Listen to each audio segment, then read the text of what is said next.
ધોરણ 11 રસાયણ વિજ્ઞાન પ્રકરણ 7 સંતુલન પાઠ્યપુસ્તકનો કોયડો 7.6 CO2 plus C solid gives 2CO આ પ્રક્રિયા માટે કેપીનું મૂલ્ય 1000 કેલ્વિન તાપમાને 3.0 છે. કેપીનું મૂલ્ય જો પ્રારંભમાં PCO2 એટલે કે કાર્બન ડાયોક્સાઇડનું દબાણ 0.48 બાર અને PCO એટલે કાર્બન મોનોક્સાઇડનું દબાણ 0.0 બાર અને શુદ્ધ ગ્રેફાઇટ હાજર હોય, આ શુદ્ધ પદાર્થ હાજર હોય, તો CO અને CO2 ના સંતુલને આંશિક દબાણની ગણતરી કરો. બરોબર. તો સૌથી પહેલા આપણે પ્રક્રિયા સમીકરણ લખીએ. CO2 gas plus C solid it gives 2CO gas. હવે અહીંયા કાર્બન એ ઘન સ્વરૂપ એટલે કે શુદ્ધ ગ્રેફાઇટ તરીકે હાજર છે. તો ઘન પદાર્થ હોય એની સાંદ્રતાની અભિવ્યક્તિ સંતુલન અચળાંકમાં કરવામાં આવતી નથી. બીજું એ સંતુલન અચળાંક આપેલો છે અને પ્રારંભિક સાંદ્રતાઓ આપેલી છે અને એની ઉપરથી સંતુલન સાંદ્રતાની ગણતરી કરવાની. એટલે સૌથી પહેલા આપણે આ સમીકરણ નીચે 3 બાબતો દર્શાવવી પડે. પહેલું પ્રારંભિક સાંદ્રતા, બીજું સાંદ્રતાનો ફેરફાર અને ત્રીજું સંતુલને સાંદ્રતા. બરોબર. તો પ્રારંભિક સાંદ્રતા આપણે જોઈએ તો CO2 માટે છે 0.48 બાર. અહીં સાંદ્રતાને બદલે આપણે પ્રારંભિક દબાણ લઈશું. બરોબર. અથવા દબાણનો ફેરફાર, સંતુલને દબાણ, કારણ કે અહીં વાયુરૂપ પદાર્થ છે એનું દબાણ આપેલું છે માટે. તો કાર્બન ડાયોક્સાઇડનું પ્રારંભિક દબાણ છે 0.48 બાર. ઘન પદાર્થ છે એને અચળાંકના નિરૂપણમાં લેવામાં આવતું નથી. અને કાર્બન મોનોક્સાઇડનું પ્રારંભિક દબાણ છે 0.0 બાર. હવે સાંદ્રતાનો ફેરફાર કેટલો થાય એ આપણે ધારી લેવો પડે. બરોબર. કે ભાઈ સંતુલન પ્રાપ્ત થાય ત્યાં સુધી માનો કે કાર્બન ડાયોક્સાઇડની સાંદ્રતા અથવા તો કે એનું દબાણ એમાં x બાર જેટલો ઘટાડો થાય છે. કાર્બન ડાયોક્સાઇડના દબાણમાં x બાર જેટલો ઘટાડો થાય છે. માનો પ્રારંભિક દબાણ 0.48 બાર, 0.0 બાર, દબાણનો ફેરફાર અહીંયા, બરોબર, તો x બાર એટલો ઘટાડો થાય એટલે માઇનસ લખીએ. હવે તમે જુઓ કે કાર્બન ડાયોક્સાઇડનું દબાણ x બાર ઘટે તો આનો 1 મોલ ઘટે તો આના 2 મોલ બને છે. તો એનો મતલબ કે 2x બાર દબાણ કાર્બન મોનોક્સાઇડનું થવું જોઈએ. બરોબર. કારણ કે આના 1 મોલમાંથી 2 મોલ બને તો x બાર ઘટે તો કાર્બન ડાયોક્સાઇડનું દબાણ 2x બાર વધે. હવે તો સંતુલને બંનેનું આંશિક દબાણ કેટલું હોય તો સંતુલને 0.48 બાર કાર્બન ડાયોક્સાઇડનું દબાણ હતું એમાંથી x બાર દબાણ ઘટી ગયું એટલે 0.48 માઇનસ x. અને કાર્બન મોનોક્સાઇડનું દબાણ 0 હતું એને બદલે 2x વધી ગયું એટલે પ્લસ 2x બાર. બરાબર. એટલે આમાં ઉમેરવું પડે. પ્રક્રિયકમાં આ ફેરફાર બાદ કરવો પડે, નિપજમાં ફેરફાર ઉમેરવો પડે, કારણ કે નિપજ બનતી હોય, પ્રક્રિયક વપરાતો હોય. હવે આપણે આના માટે સંતુલન અચળાંકનું સમીકરણ લખીએ. સંતુલન અચળાંક Kp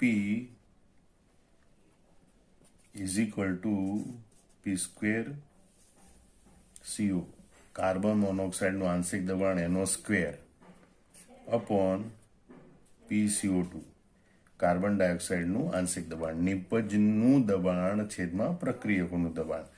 એ દબાણ આપણે આંશિક દબાણ તરીકે લેવાનું, 12 એકમમાં દર્શાવવાનું. હવે તમે જુઓ CO એનું આંશિક દબાણ કેટલું છે 2x.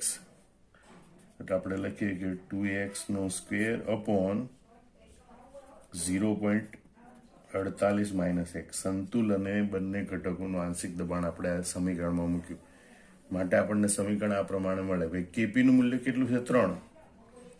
બરોબર. તો ઇઝ ઇક્વલ ટુ આપણે માનો કે 3 લખીએ તો 2x square upon 0.48 x minus 0.48 minus x is equal two 3. હવે આપણે આનું સાદુરૂપ આપીએ તો 4x square is equal two 3 બ્રેકેટમાં 0.48 minus x.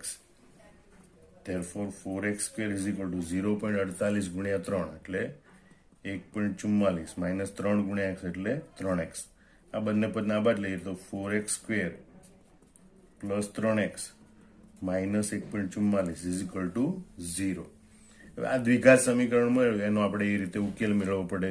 તો આ દ્વિઘાત સમીકરણમાં a કેટલા, b કેટલા, c કેટલા, અને ઉકેલ x બરાબર શું આવે, minus b plus or minus route b² minus 4ac upon 2a. તો હવે આપણે જોઈએ કે ભાઈ a બરાબર કેટલા, તો x² નો સહગુણક a બરાબર 4, x નો સહગુણક b બરાબર 3 અને અચળ પદ c બરાબર માઇનસ 1.44.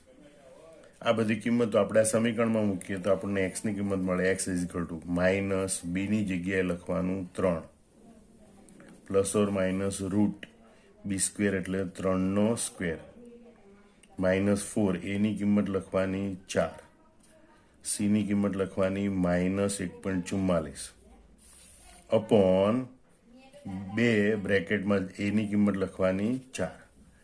બરોબર. તો આપણે આનું સાદુરૂપ આપીએ એટલા પદનું x is equal to minus 3 plus or minus 3 નો સ્ક્વેર 9 માઇનસ માઇનસ માઇનસ આ પ્લસ થઈ જાય અને એ બધાનું સાદુરૂપ આપીને વર્ગમૂળ લઈએ તો એ વર્ગમૂળ તરીકે જવાબ આવે છે 5.66. 5.66 અપોન 4 દુ 8. બરોબર. એનો મતલબ થાય કે એક જવાબ કયો આવે, માઇનસ 3 પ્લસ 5.66 ભાગ્યા 8 અથવા માઇનસ 3 માઇનસ 5.66 ભાગ્યા 8.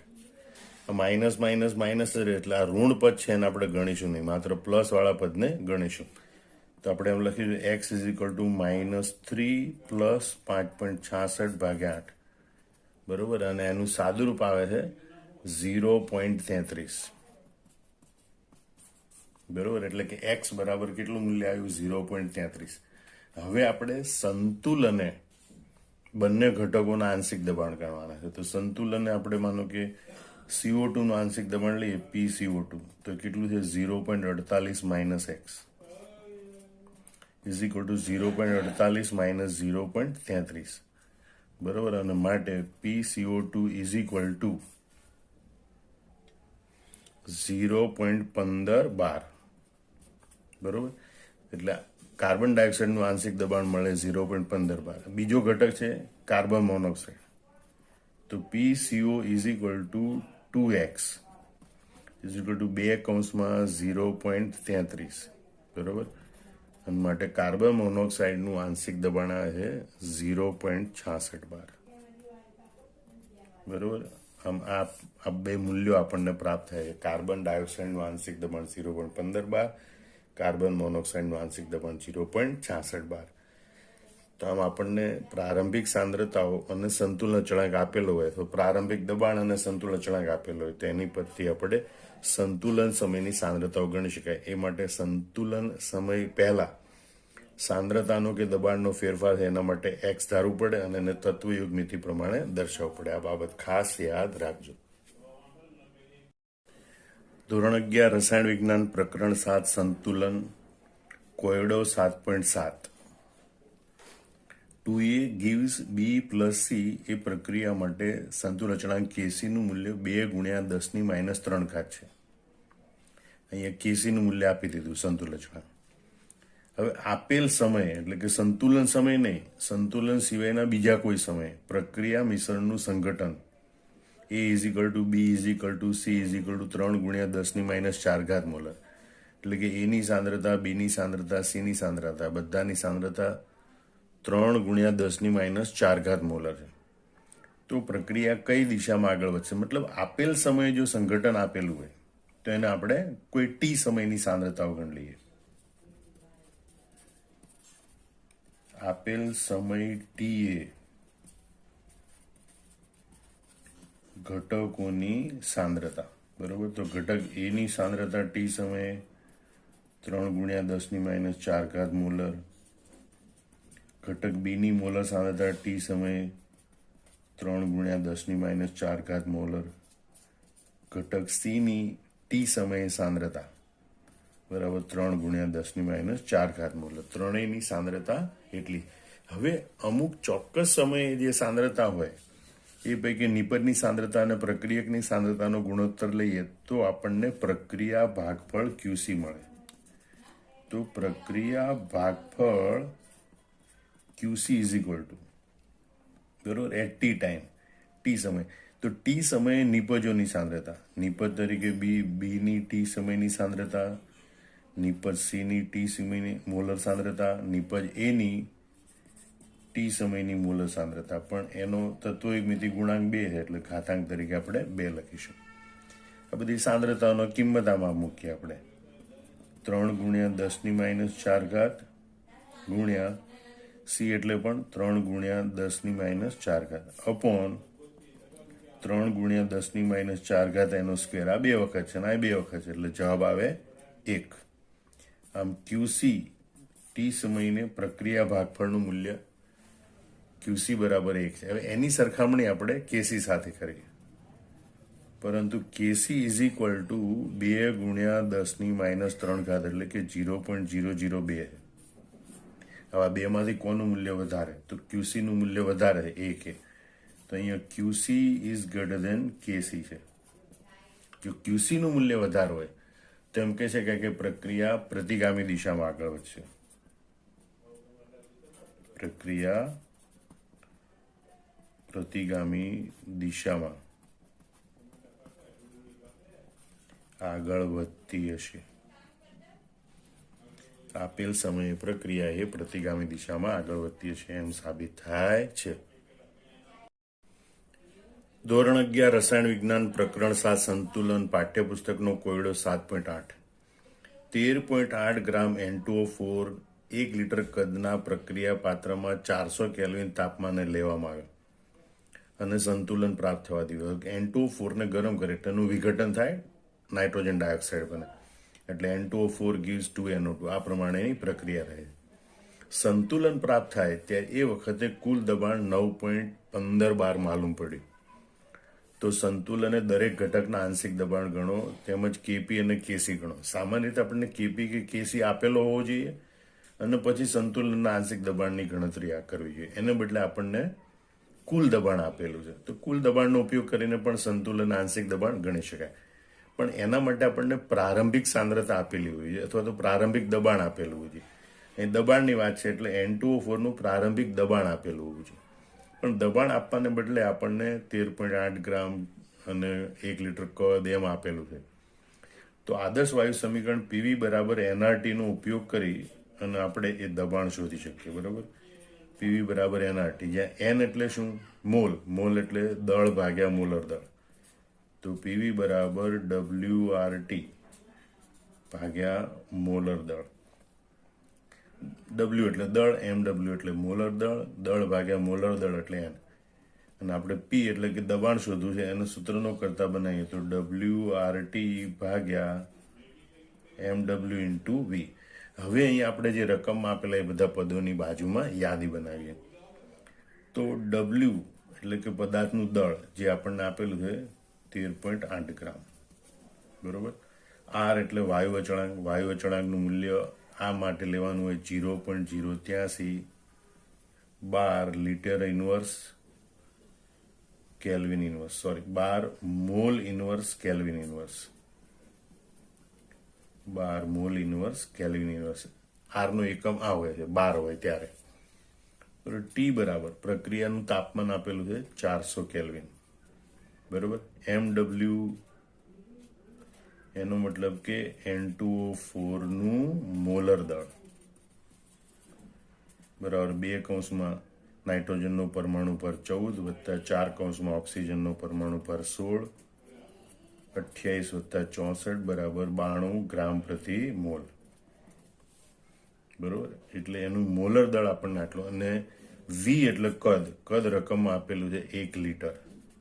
બરોબર. એ લીટર એકમમાં જ હોવું જોઈએ. હવે આ બધા જે મૂલ્યો છે એને આપણે આ સૂત્રમાં મૂકીએ તો P is equal two W નું મૂલ્ય છે 13.8 ગુણ્યા R નું મૂલ્ય છે 0.083 ગુણ્યા T નું મૂલ્ય છે 400 અપોન MW એટલે મોલર દળ છે 92 ગુણ્યા કદ છે 1 લીટર. બરોબર. તો કેલ્ક્યુલેટરની મદદથી આનું સાદુરૂપ આપીએ તો જવાબ આવે છે 4.98 બાર, બરોબર. એટલે કે અહીંયા N2O4 છે એનું પ્રારંભિક દબાણ 4.98 બાર હોય છે. હવે આપણે આ પ્રક્રિયા સમીકરણ લખી અને એની નીચે કોષ્ટક બનાવવાનું હોય જેમાં આપણે 3 બાબતો દર્શાવવાની હોય. એક પ્રારંભિક દબાણ, બીજું દબાણનો ફેરફાર એટલે કે સંતુલન પ્રાપ્ત થાય ત્યાં સુધીમાં દબાણમાં થતો ફેરફાર, અને સંતુલન દબાણ. તો સૌથી પહેલા આપણે પ્રક્રિયા સમીકરણ લખીએ. N2O4 gas it gives 2NO2 gas. તો 3 બાબતો આપણે કઈ લખવાની છે એ પહેલા ધ્યાનથી જોઈ લઈએ કોષ્ટક બનાવીને, બરોબર. પહેલા આપણે લખવાનું છે પ્રારંભિક દબાણ, બીજું આપણે લખવાનું છે દબાણનો ફેરફાર, અને ત્રીજું સંતુલન દબાણ. સંતુલન જે આપણને દબાણ મળશે એ ઘટકોનું આંશિક દબાણ પ્રાપ્ત થશે. તો હવે તમે જોઈ શકો અહીં N2O4 નું પ્રારંભિક દબાણ આપણે કેટલું શોધી કાઢ્યું? 4.98 બાર, જે આપણને ડાયરેક્ટ નહોતું આપ્યું, એનું દળ આપ્યું હતું, કદ આપ્યું હતું, તાપમાન આપ્યું હતું, એની પરથી આપણે શોધી કાઢ્યું કે ભાઈ N2O4 નું શરૂઆતનું દબાણ કેટલું હોય? 4.98 બાર. NO2 શરૂઆતમાં હોય ને એટલે એનું દબાણ 0 બાર. દબાણનો ફેરફાર આપણે ધારી લેવાનો હોય. ધારો કે N2O4 માં x બાર જેટલો દબાણનો ઘટાડો થાય એટલે માઇનસ ચિહ્ન લઈએ. તત્વિક મિતિ પ્રમાણે 1 મોલ N2O4 નું અથવા તો 1 બાર દબાણ ઘટે તો આ 2 બાર વધે, કારણ કે 2 ગણું છે. તો x બાર દબાણ ઘટે તો NO2 નું દબાણ 2 બાર જેટલું વધે, 2x બાર જેટલું વધે. x બાર જેટલું ઘટે તો 2x બાર જેટલું વધે, અને એટલે સંતુલન દબાણ N2O4 નું કેટલું થાય? 4.98 માઇનસ x બાર. NO2 નું દબાણ કેટલું થાય? 2x બાર. 0 પ્લસ 2x એટલે 2x બાર થાય. આમ આપણને સંતુલન દબાણ પ્રાપ્ત થઈ ગયા, બરોબર. તો હવે સંતુલન PN2O4 સંતુલન ડાયનાઇટ્રોજન ટેટ્રોક્સાઇડ નું આંશિક દબાણ 4.98 માઇનસ x, એક વાત. બીજી વાત, PNO2 સંતુલન નાઇટ્રોજન ડાયોક્સાઇડ નું આંશિક દબાણ 2x, અને P કુલ એટલે કે કુલ દબાણ આપણે રકમમાં આપેલું છે 9.15 બાર, બરોબર. તો ડાલ્ટનના આંશિક દબાણ નિયમ પ્રમાણે કુલ દબાણ એ ઘટકોના આંશિક દબાણના સરવાળા બરાબર હોય. એનો મતલબ એમ લખાય કે P cool is equal two PN2O4 plus PNO2, બરોબર. એટલે કે કુલ બરાબર 9.15 બરાબર 4.98 માઇનસ x પ્લસ 2x. અને આનું સાદુરૂપ આપીએ તો x બરાબર જવાબ આવે છે 4.17 બાર.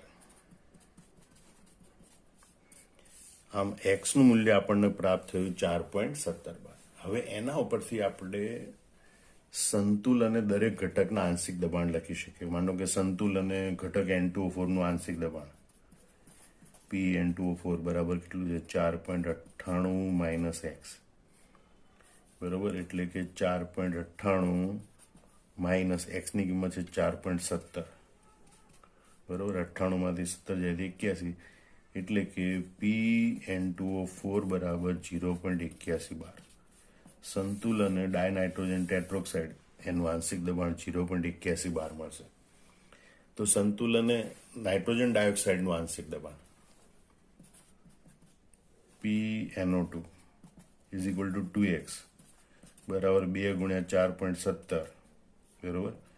માટે PNO2 ઇઝ ઇક્વલ ટુ 4 ના ડબલ 8, 17 દુ 34, 8.34 બાર.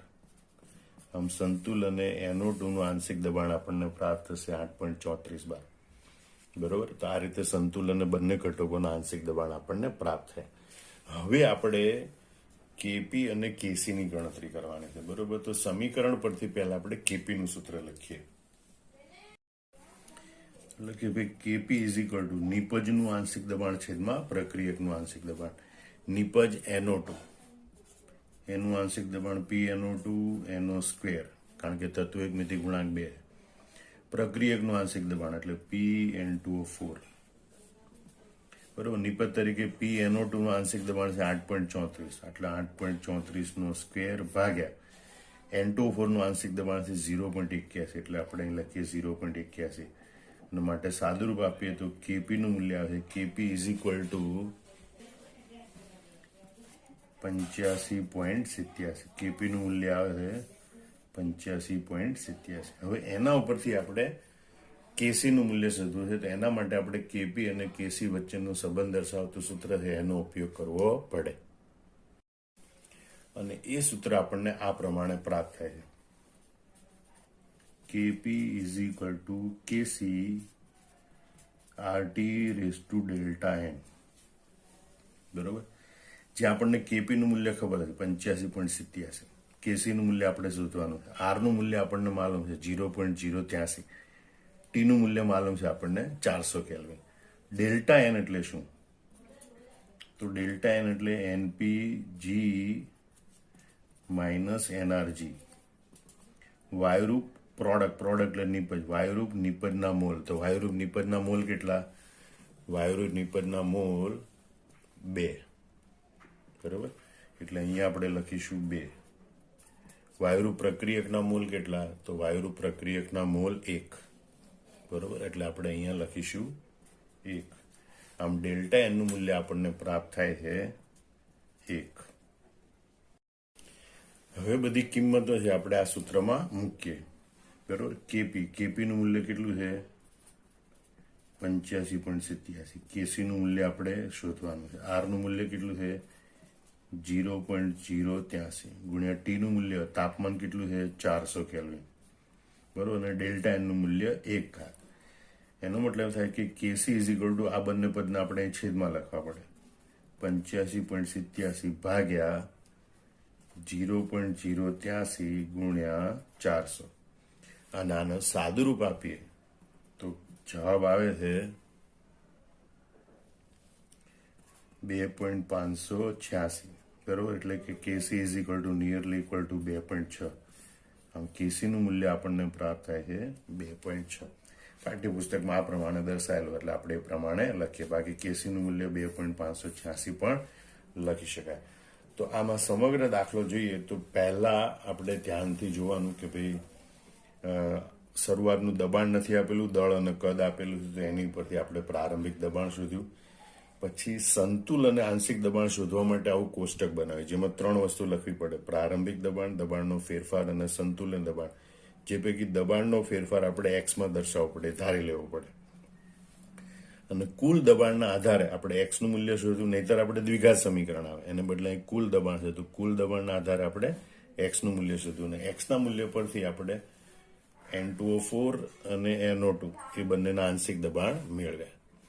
હવે એ બંને પરથી આપણે Kp નું મૂલ્ય શોધ્યું, અને Kp is equal to Kc RT raise to delta, એના પરથી આપણે Kc નું મૂલ્ય શોધ્યું.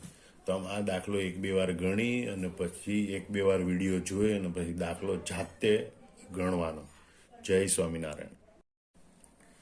ધોરણ 11 રસાયણ વિજ્ઞાન પ્રકરણ 7 સંતુલન. કોયડો 7.9. 3 મોલ PCl5 ને 1 લીટર કદના બંધ પાત્રમાં 380 કેલ્વિન તાપમાને લેવામાં આવ્યો. 380 કેલ્વિન તાપમાને એનું વિઘટન થાય એટલે ફોસ્ફરસ ટ્રાયક્લોરાઇડ અને ક્લોરીન બને. અને એમની વચ્ચે સંતુલન પ્રાપ્ત થવા દીધું.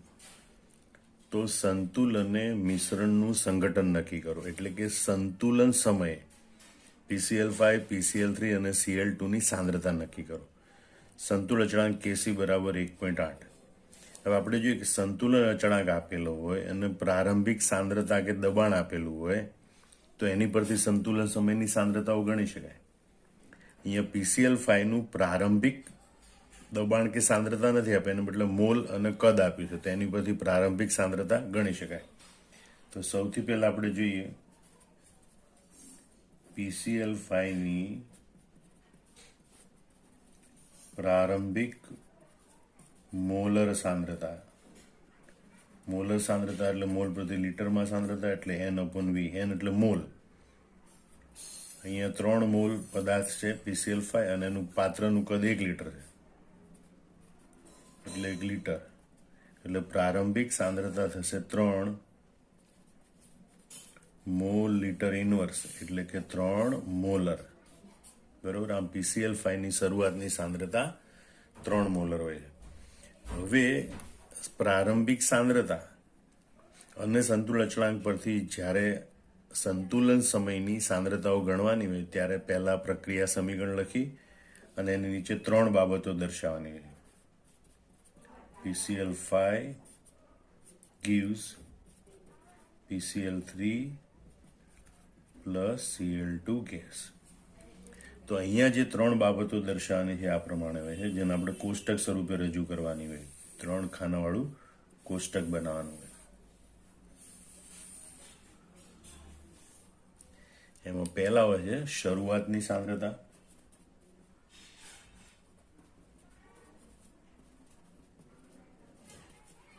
પછી હોય છે સાંદ્રતા ફેરફાર,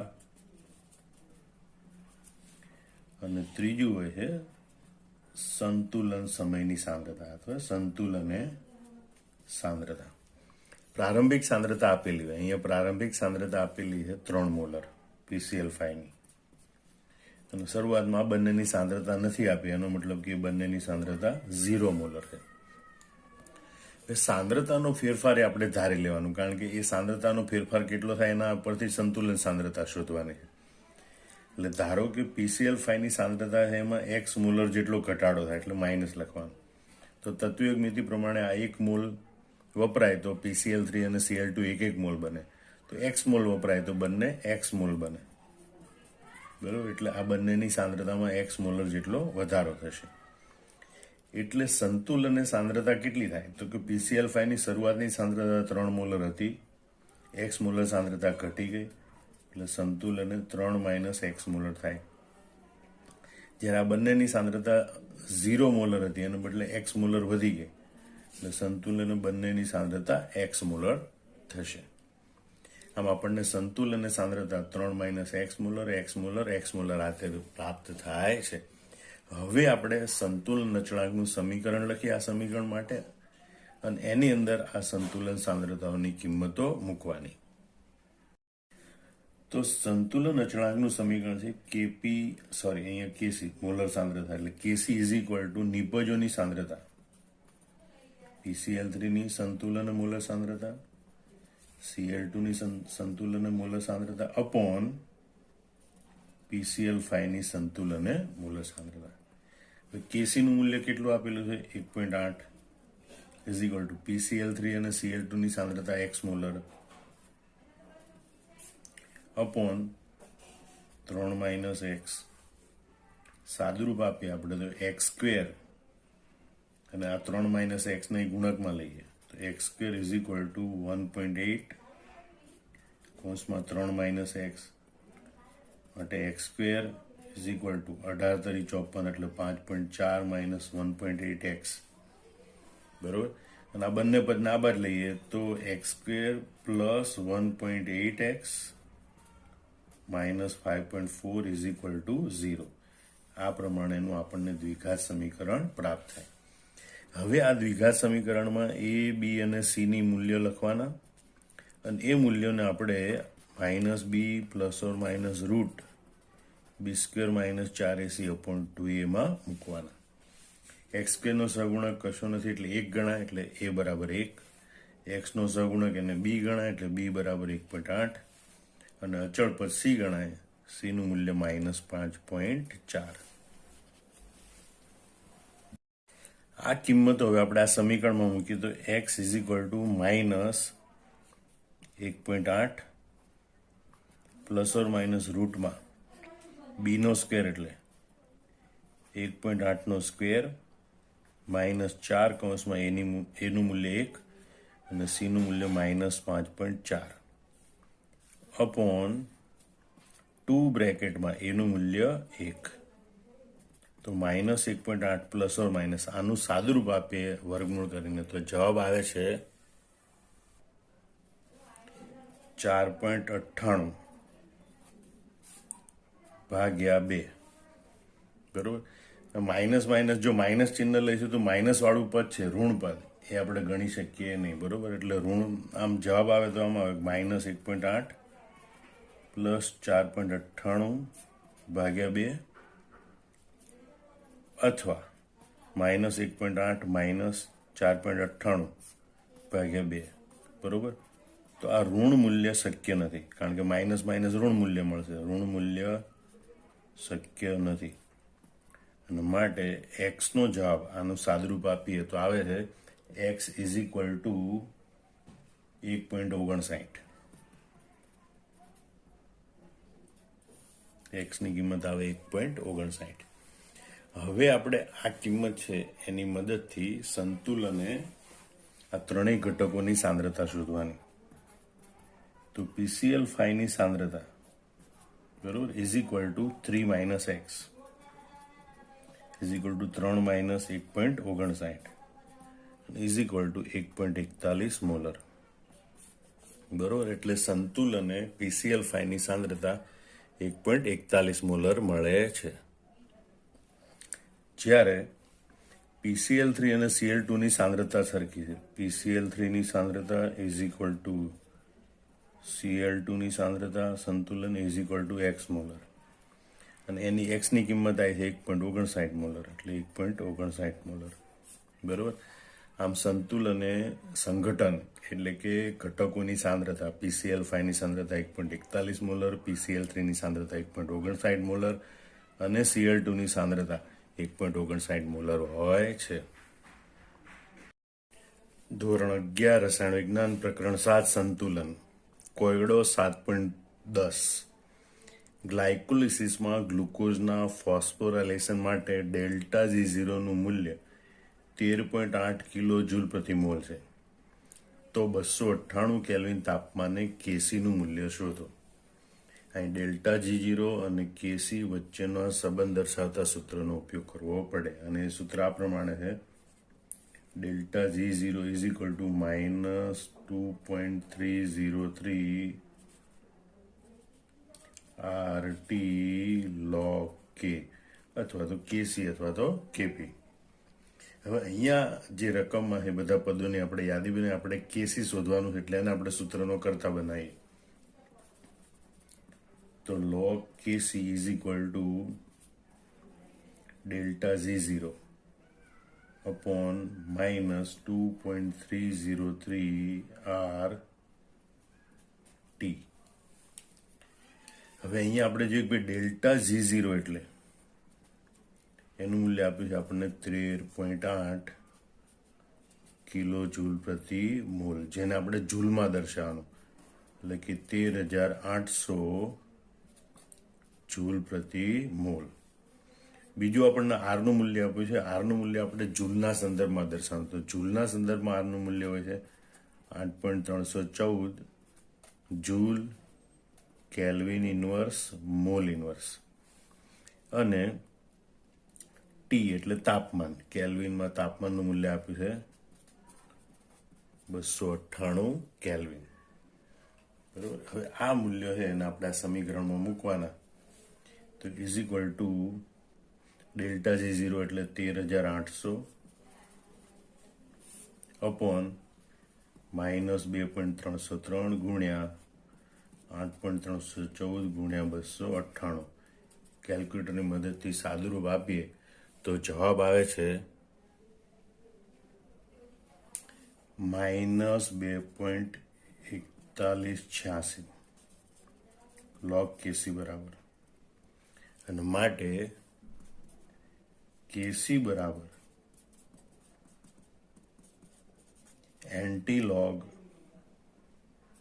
ઓફ -2.4186. હવે કોઈ પણ સંખ્યાનો એન્ટી-લોગ શોધવા માટે કેલ્ક્યુલેટરનો ઉપયોગ કરવાનો હોય તો એની મદદથી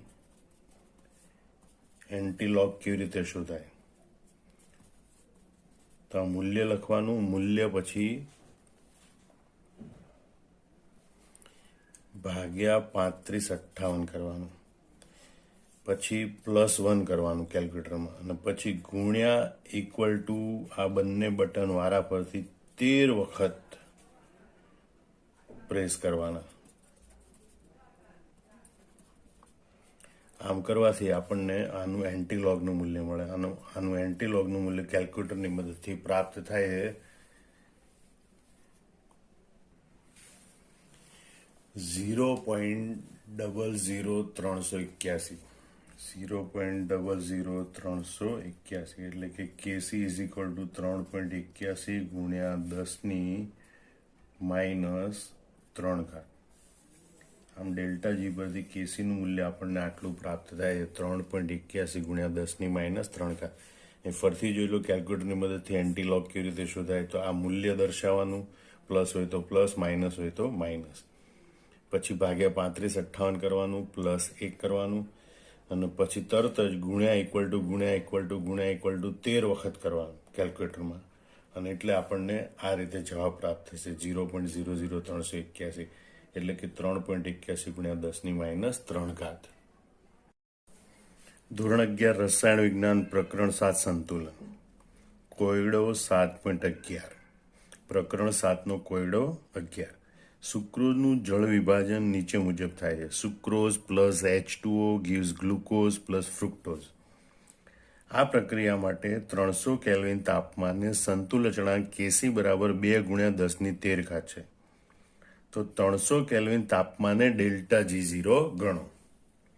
તો અહીંયા Kc અને ડેલ્ટા G0 વચ્ચેનો સંબંધ દર્શાવતા સૂત્રનો ઉપયોગ કરવો પડે. જે સૂત્ર આ પ્રમાણે છે, delta G0 is equal two -2.303 RT log Kc. જે અહીંયા રકમમાં આપેલા પદો છે એની આપણે યાદી બનાવીએ તો R એટલે વાયુ અચળાંક. અહીંયા આ સૂત્રમાં R નું મૂલ્ય જૂલમાં ગણવાનું હોય. જૂલના સંદર્ભમાં R નું મૂલ્ય છે 8.314 joule kelvin inverse mall inverse. T બરાબર તાપમાન એ 300 કેલ્વિન છે